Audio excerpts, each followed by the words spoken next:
എന്തൊരു സുഖം. വെറുതെ അല്ല ചെറുക്ക ഇതിന്ന് കൈവിടാത്തത്. സാവിത്രിയെ എന്തൊക്കെ പറഞ്ഞ രാവിലെ വന്നോളൂ. അയ്യോ നേരെ തീർച്ചയോളൂ. ഇതുകൊണ്ട് അരമരെ പൊട്ടുകൂടി നിന്റെ ആവണം വരെ വന്നു. ആ അളിയ ചായ എടുക്കാന്ന് വിചാരിച്ചാലേ പാലില്ലാന്ന് പറയും. പാലില്ല. കട്ടൻ ചായ എടുക്കാന്ന് വെച്ചാ പഞ്ചസാര ഇല്ല. പഞ്ചസാര ഇല്ല. ഇപ്പൊ ചൂടുവെള്ളം എടുക്കാന്ന് വിചാരിച്ചാലോ ഗ്യാസ് ഇന്നലെ തീർന്നു.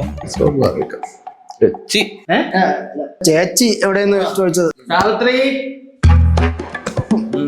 നമുക്ക് കാര്യത്തിലോട്ട് കിടക്കാം. കടക്കാം. ഓ കടക്കാന്നാ ഉദ്ദേശിച്ചത്. അളിയ ഒന്ന് മുറുക്കാൻ. 8ന്റെ സ്പാനർ മതിയോ?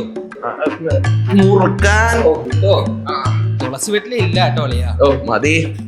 അളിയ ഇതിലും നല്ലൊരു ബന്ധം നമുക്ക് വേറെ കിട്ടാനില്ല. അത് ശ്രീധരൻ പറഞ്ഞ നേരാ. പോലത്തെ വീട്ടിൽ നിന്ന് ഇങ്ങനെ ഒരു ആലോചന വരാന്ന് വെച്ചാ എല്ലാം എന്റെ മോളുടെ ഭാഗ്യം. ചോദിക്കണുണ്ടോന്നും തോന്നല്ലോ. നമ്മളെ മോൾക്കിനി വല്ല വഴിവിട്ട ബന്ധം വല്ലതും ഉണ്ടോ? അല്ല ഇനി പെൺകുട്ടികളോട് വല്ലതും. അളിയ അല്ല ഞാൻ ഈ ബിഗ് ബോസ് കാണുന്നോണ്ട് ചോദിക്കണതാണേ. അളിയ എന്റെ മോൾ എന്റെ ഭാര്യയെ പോലെ തന്നെയാ. വീട് വിട്ട അമ്പലം, അമ്പലം വിട്ട വീട്. അപ്പൊ നമുക്ക് നിങ്ങൾ ഉറപ്പിക്കാം അല്ലേ? അല്ല ഇവിടെ മൂത്ത പയ്യൻ പെണ്ണിന്റെ ചേട്ടൻ്റെ അടുത്ത് ഇതൊന്നും ചോദിക്കണ്ടേ? ചോദിക്കണം.